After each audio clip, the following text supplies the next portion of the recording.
Mesdames et messieurs, bonjour. J'ai le plaisir d'accueillir aujourd'hui sur le plateau de votre émission Europe-Afrique l'écrivain, le philosophe, l'intellectuel, le cinéaste et le grand reporter français Bernard-Henri Lévy. Avec son dernier ouvrage, Ce virus qui rend fou, nous allons nous arrêter sur une analyse inédite de la crise sanitaire du Covid-19 et essayer de comprendre la réaction de l'humanité face à cette pandémie. Monsieur Bernard-Henri Lévy, merci d'avoir accepté notre invitation.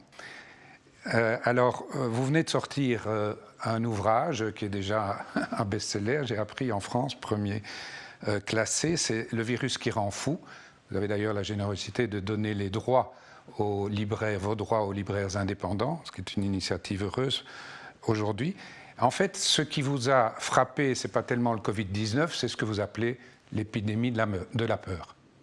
Oui, ce qui m'a frappé, c'est les réactions à cette épidémie. C'est par exemple le fait qu'on nous ait dit que c'était une pandémie inédite, ce qui est faux.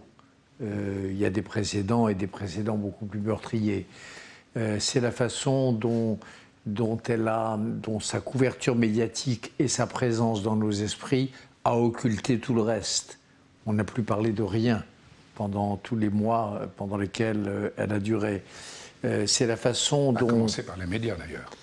À commencer par les médias qui avaient des journaux télévisés 10 fois plus longs que d'habitude, où on disait 10 fois moins de choses.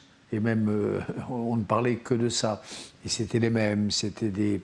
Voilà. C'est la façon dont les médecins... Alors, il y a eu deux catégories de médecins. Il y a eu évidemment les soignants, ceux qui étaient à l'hôpital et qui sauvaient des vies tous les jours.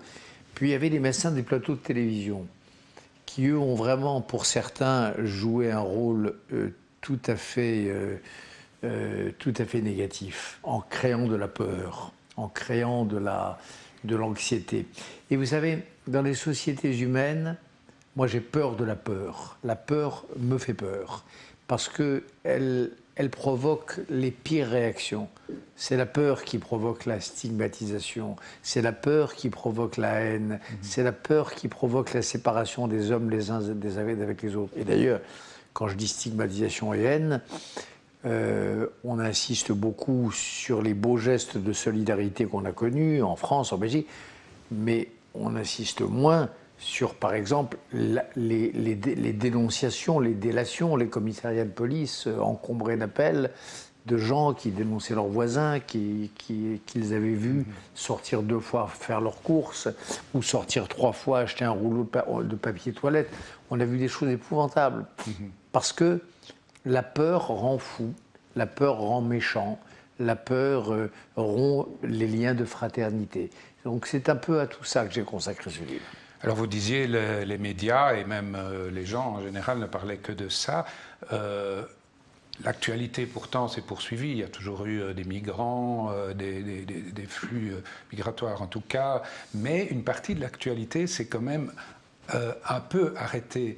Je ne parle pas de l'activité économique, on le sait, mais de sujets que vous connaissez très bien. Les manifestants à Hong Kong, vous les relevez, on ne les a plus vraiment vus. Les Peshmerga se sont bunkérisés, vous dites. Hezbollah s'est confiné, Daesh s'est calmé. Daesh a déclaré l'Europe zone à risque pour ses combattants dans les premiers jours. Après, ils se sont rattrapés. Donc, en fait... le monde s'est un peu figé quand même. Les seuls qui ne se sont pas figés, c'est malheureusement quelques individus dont l'empreinte sur le monde est importante. Erdogan ne s'est pas figé. Xi Jinping ne s'est pas figé. Poutine ne s'est pas figé. Vous voyez, par exemple, Xi Jinping, c'est très clair, là, le président chinois, le Parti communiste chinois, origine du virus, origine du modèle de confinement et déconfinement au moment où les Européens se confinent. Il y a quand même une séquence là très, très étrange. Donc il y a malheureusement les braves gens, les gens se sont en effet arrêtés. les gens qui veulent, les impérialistes, je pense pour moi les 3 impérialistes d'aujourd'hui, c'est la Chine, la Turquie et la Russie. Eux, en revanche, se sont remis en mouvement, plus que jamais. Ils ont profité de cette espèce d'inertie générale et de ce côté pas vu, pas pris pour avancer leur pion.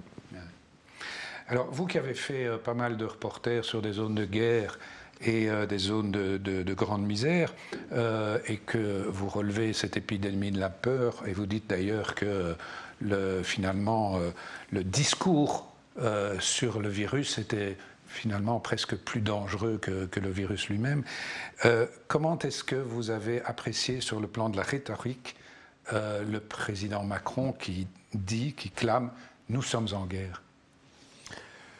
Je trouve que le président Macron a eu dans cette crise, d'un bout à l'autre, les bons réflexes, les bonnes attitudes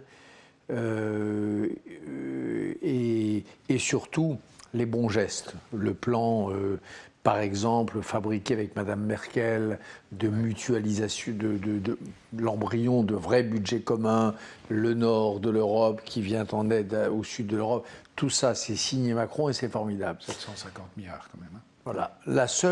Ma seule réserve serait peut-être sur ce point, c'est-à-dire je crois qu'il ne fallait pas... je ne suis pas sûr qu'il ait fallu parler de guerre. Voilà. À part ça, je crois qu'il a fait partie des leaders mondiaux qui ont abordé cette crise avec sang-froid et qui sont en train de la dénouer avec savoir-faire. Alors vous évoquez l'aveuglement collectif, hein, vous êtes assez critique en fait avec une version, je dirais, qui maintenant commence à percoler chez les gens, mais qui, il y a encore 15 jours, aurait été politiquement totalement incorrecte. Parce que ça fait aussi le lit des collapsologues, etc. Mais est-ce qu'il n'y a pas, malgré tout, eu, et c'est un phénomène du coup assez important, un changement de paradigme, et que finalement, on a privilégié la vie à l'économie? Je ne suis pas sûr qu'on ait privilégié la vie par rapport à l'économie, parce que c'est pas comme ça que le problème se pose. L'économie, je ne parle pas du confinement, hein, qui lui était un peu la mort de la vie. Je sais, mais l'économie, c'est pas la mort. Pourquoi la vie et l'économie? L'économie, c'est aussi la vie. Sans économie, il n'y a pas de vie. Et si le confinement s'était prolongé davantage, si la mise à l'arrêt de l'économie s'était prolongée davantage, bonjour les dégâts. Chômage, misère, et qui dit chômage et misère dit mort. Vous savez, moi j'ai l'habitude en effet de ces terrains de guerre dont vous parlez, où la première menace et la première cause de mortalité, c'est tout simplement la misère, la faim. La faim, la famine est une des causes de mortalité les plus importantes aujourd'hui. Donc, justement, je n'ai pas aimé la façon dont on a présenté à l'opinion cette alternative. Hein, la bourse ou la vie. Ben non. C'est un peu ça quand même. Et les collapsologues sont bien gentils, mais avec leur idée de décroissance, et surtout de décroissance soudaine, qu'ils prennent des risques terribles pour le reste de la planète. Quand on dit on arrête de consommer, on se replie sur les circuits courts, on arrête avec le rêve de croissance, il faut voir que cela se paye au bout de la chaîne, au Bangladesh, dans des zones les moins prospères de l'Afrique, ça se solde en milliers de morts aussi. Donc la question, là aussi, a été mal posée. On y reviendra plus tard. Juste encore poursuivre un peu le focus sur la population, parce que finalement, l'épidémie de la peur, ça a touché la majorité de la population des pays concernés. Vous êtes même irrité, vous le dites dans votre livre, par les comportements. Alors je sais bien qu'il y avait parfois une forme je dirais, d'indécence chez les réjouis du confinement, je dirais. Mais néanmoins, est-ce qu'il n'est pas légitime de se raccrocher à des petits bonheurs dans une situation pareille le fait de respirer de l'air moins pollué, le fait de pousser la chansonnette? Est-ce que c'est vraiment quelque chose qui est... autrement dit, est-ce que vous n'avez pas un minimum de tolérance pour ce qu'on appelle le syndrome de la cabane ou le syndrome de l'escargot, c'est-à-dire ces gens qui, à ce moment-là, avaient réellement peur de sortir de chez eux, une véritable anxiété? Oui, bien sûr, j'ai de la tolérance de tout ce que vous voudrez et que c'est pas non plus criminel, ça n'est pas malsain, mais néanmoins, j'aurais aimé qu'on ait tout de même, là je parle de la France, et je parle de la Belgique, et je parle des pays européens avancés, j'aurais aimé qu'on pense davantage à autrui. Que quand on mettait sur Instagram les photos des petits plats cuisinés dont on avait le temps de s'occuper, j'aurais aimé qu'on ait quand même une pensée pour ceux qui, au même moment, n'avaient pas de quoi faire cuire un plat de lentilles. J'aurais aimé que quand on se gargarisait de ce mot d'ordre de rentrer chez soi, de rester chez soi, on ait une pensée pour ceux qui n'avaient pas de chez soi où rentrer. J'aurais aimé que quand on s'enivrait de ce soi avec lequel on était en train de renouer, on entendait ça, hein, je retrouve ma vérité profonde, je me retrouve.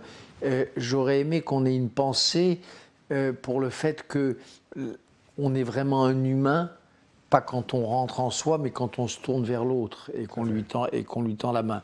Donc voilà. Alors après, je comprends la peur aussi, et je comprends qu'on ait ce type de réaction quand on a peur, naturellement. Mais vous ne me ferez pas dire que c'était un moment de solidarité, de civisme, de générosité. Ce n'est pas vrai. Même si toutefois, on peut quand même saluer pas mal d'initiatives, en tout cas en Belgique ça a été le cas, mais dans d'autres pays aussi, de solidarité citoyenne. Hein. Il y a énormément d'actions qui ont été portées notamment vers les démunis.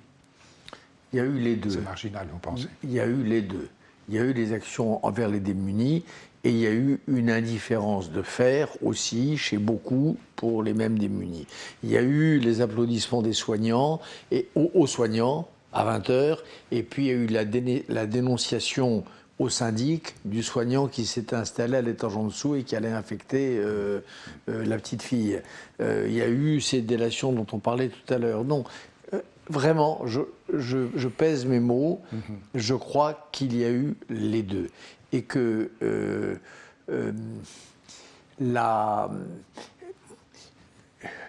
ce méfiez-vous les uns des autres, que l'on nous a asséné, méfiez-vous les uns des autres, il a quand même un peu eu tendance, il n'y avait qu'à voir dans les rues quand on croisait quelqu'un, à remplacer le aimez-vous les uns les autres, qui est à la base des grandes sagesses et des grandes spiritualités. Oui, il en restera même sans doute quelques séquelles.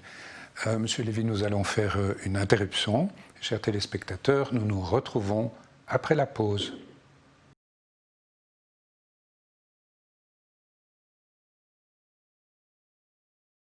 Monsieur Lévy, nous reprenons notre conversation sur l'impact, je dirais même, de l'ordre psychologique et philosophique de cette crise sanitaire. Alors, vous aviez évoqué notamment les flux de délation et d'autres problématiques de comportement. Il y a eu énormément de recul de liberté et de tristesse, je dirais, quand on voit qu'il y avait la fermeture des lieux de culte, c'est pas banal, les enterrements en tout petit comité, le livre qui est quand même un produit, vous le dites, de première nécessité, qui était inaccessible, les vieux qu'on a enfermés dans les homes, le télétravail qui est devenu du télétout, il n'y avait plus que ça qui comptait. Bref, c'est ça que j'évoquais en disant un peu la mort de la vie. Qu'est-ce qui, vous, personnellement, vous a le plus manqué? Rien, parce que vous avez tout fait encore? Non, il y a deux choses qui m'ont manqué. C'est de pouvoir dire adieu à mes amis qui sont morts pendant cette période. J'ai 2 amis qui sont morts. Pas les 2 du Covid, d'ailleurs.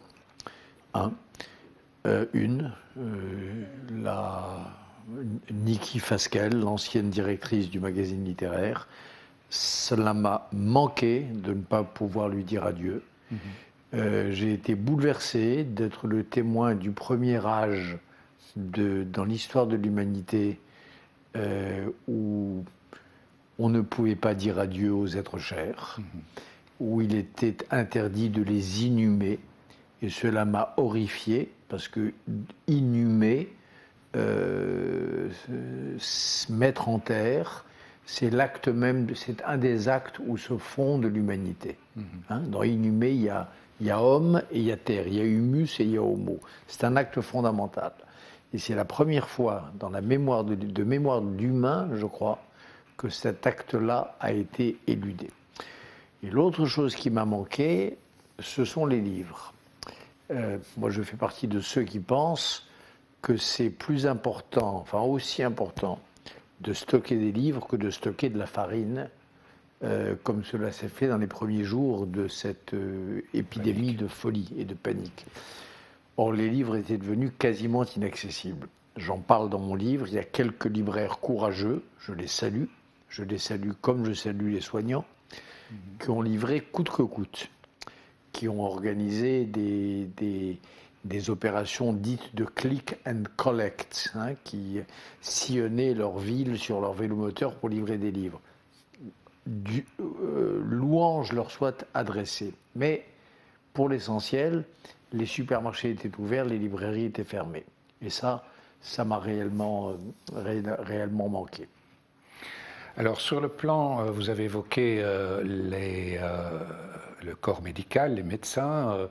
On a vécu des querelles entre virologues et épidémiologistes, etc., assez insupportables. Mais surtout, on a vu un mouvement qui est que finalement le politique a laissé le pouvoir au corps médical. Et à vos yeux, est-ce que c'est une démission de la part du politique ou une protection ou les deux à la fois? Les deux. C'est une protection d'ailleurs assez compréhensible quand on voit que dès le premier jour, des collectifs d'avocats se sont mobilisés et ont fait savoir qu'ils comptaient judiciariser la maladie et la mort. Première fois, là encore, qu'on fait le procès de l'incertitude, le procès du non-savoir. Nul n'est censé ignorer la loi, mais de ce que l'on ignore, l'on n'est pas coupable. Ça tombe sous le sens. On a pensé l'inverse. On s'est mis dans l'état d'esprit inverse et les politiques ont été terrifiés. Première chose. Mais il y a eu aussi une deuxième chose qui est la démission, la volonté de s'en remettre à d'autres, de la capacité de décider. Et ça, c'est une erreur terrible. Le politique prend ses responsabilités. On le sait depuis Platon, depuis le politique de Platon. Socrate envisage les diverses hypothèses pour savoir qui va gouverner la cité. Il envisage les médecins, mais il les exclut. Il dit non, c'est pas une bonne idée. C'est les politiques. Là, on a eu tendance à mettre les médecins au premier rang. Et puis, il y a une troisième responsabilité, c'est l'opinion elle-même qui, ça s'appelle le populisme, qui n'a plus envie d'entendre parler les politiques, qui n'accorde plus de crédit à leurs paroles, et qui d'un seul coup s'est entiché des médecins, qui a estimé que les médecins savaient. Qui ont parfois été starisés, même en Suède par exemple, c'est incroyable. En Suède, aux États-Unis, en France, en Belgique. Or, n'importe quel historien de la médecine sait que ça non plus, ça n'a pas de sens. Que là aussi, on marche sur la tête. Les médecins en savent pas tellement plus souvent que nous. L'histoire de la médecine prouve que la médecine n'est pas une science dure, que la vérité, elle tâtonne, c'est une erreur rectifiée. Tous les médecins sérieux savent ça. Et les meilleurs, d'ailleurs, des médecins se sont trouvés très embarrassés du rôle qui leur était confié. Oui, c'est évident. C'est d'ailleurs, vous citez Bachelard, qui dit que la vérité scientifique n'est qu'une erreur rectifiée. Mais en fait, finalement, les pronostics hasardeux ne sont pas l'apanage des politiques. Ben non. Les médecins qui nous ont dit en France qu'il y aurait 400 000 morts, les médecins qui nous ont dit que les enfants étaient les principaux vecteurs du virus, les médecins qui... je ne vais pas multiplier les exemples, ce serait accablant, mais ils n'ont cessé d'en faire trop. Ils n'ont cessé ils étaient dans le brouillard. Voilà. Il ne s'agit d'ailleurs pas de les accabler. Nous, face à l'apparition d'un nouveau virus, nous sommes tous dans le brouillard, eux compris. Après, un virus, c'est terrible. Et chacun de ceux qui a eu à vivre l'épreuve d'un mort près de lui sait que chaque mort est un mort de trop. Mais ce n'est pas la fin du monde. C'est une maladie grave, mais une maladie, celle-ci, pas extraordinairement létale, dont on sait qu'elle durera un temps, dont on a tout lieu de penser que si elle revient, on va trouver le remède, dont on voyait bien que cette fameuse mondialisation à laquelle que tout le monde vouait aux gémonies, elle avait au moins l'avantage de permettre aux savants de tous les pays de travailler ensemble. Donc non seulement ce n'était pas la fin du monde, mais c'était même plutôt une crise assez bien gérée. Vous voyez ? Alors en fait, on parlait des virologues et des experts qui ont occupé le débat public. Est-ce que vous n'avez pas été aussi frappé par la population elle-même, par cette cacophonie populaire où chaque individu lui-même se pensait virologue et commençait à donner son avis? C'est très naturel. C'est le problème d'Internet. C'est que, naturellement, on a eu 70 millions d'épidémiologistes en France. Et de virologues, bien sûr. Quand la personnalité du professeur Raoult est devenue à elle seule un sujet, là aussi, on s'est dit, nous sommes tous en train de marcher sur la tête. Ouais. Voilà, un médecin, professeur, un savant, il avance, il fait son boulot, il tâtonne. On n'avait pas à avoir tous un avis sur le docteur Raoult, c'est devenu absurde. Vous évoquez en fait la doctrine hygiéniste, et c'est en fait quand la santé devient une obsession. Oui. Est-ce que vous ne pensez pas que parfois, dans un monde qui est un peu hypocondriaque, on finit par créer ce qu'on craint? Probablement.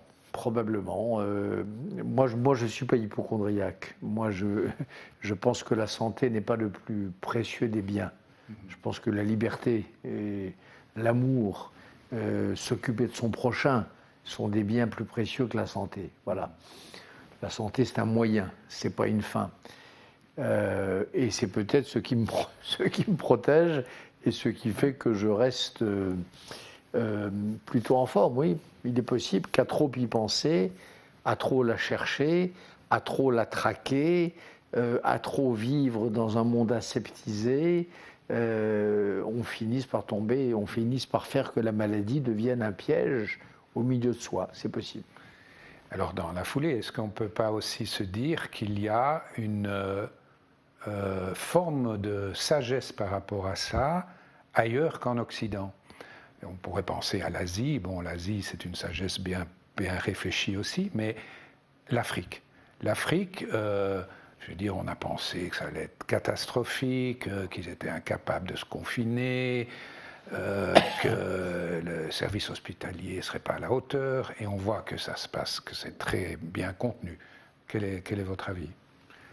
Mon avis, c'est qu'une fois de plus, l'afro-pessimisme a fait des dégâts, mais des dégâts monstrueux, parce qu'en effet, les dirigeants politiques ont mené cette crise, ont géré cette crise avec sagesse et efficacité.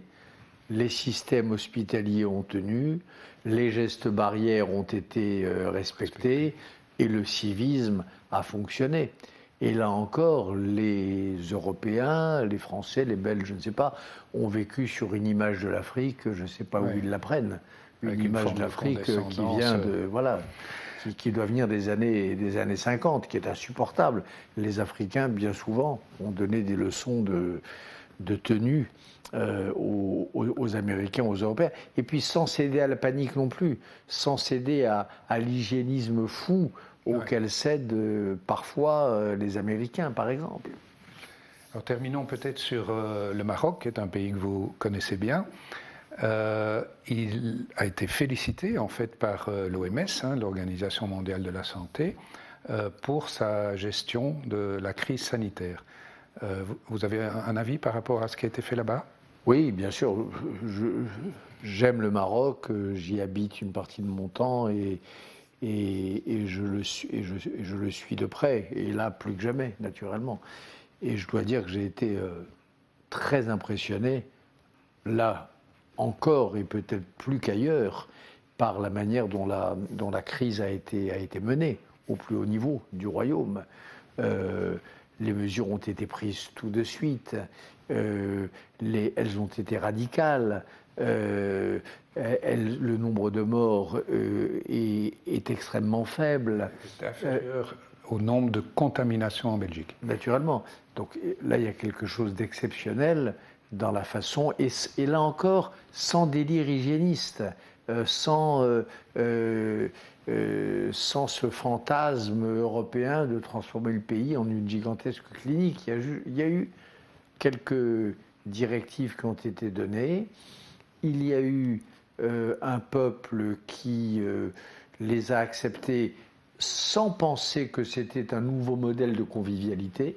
Je suis convaincu que les Marocains renoueront très très vite avec leur tradition d'hospitalité. Parce que moi, ce qui m'a énervé, dans le côté restez chez vous, dans le côté méfiez-vous les uns des autres, c'est que en Europe, c'est que c'est le contraire de toutes les valeurs auxquelles je crois. Moi, je crois à l'hospitalité. Je crois au fait qu'il ne faut pas se replier, qu'il faut ouvrir les bras. Je crois qu'il faut se serrer la main. Je pense qu'il y a des pays où cette crise a été vécue de manière telle qu'on peut raisonnablement penser que le geste de serrer la main reviendra très vite. Et je pense que les pays que nous venons de citer, et en particulier le Maroc, seront dans ce cas. Eh bien, ce sera le mot de la fin, Monsieur Lévy. Je vous remercie en tout cas pour votre éclairage. Quant à moi, je me réjouis de vous retrouver la semaine prochaine pour une nouvelle émission Europe-Afrique.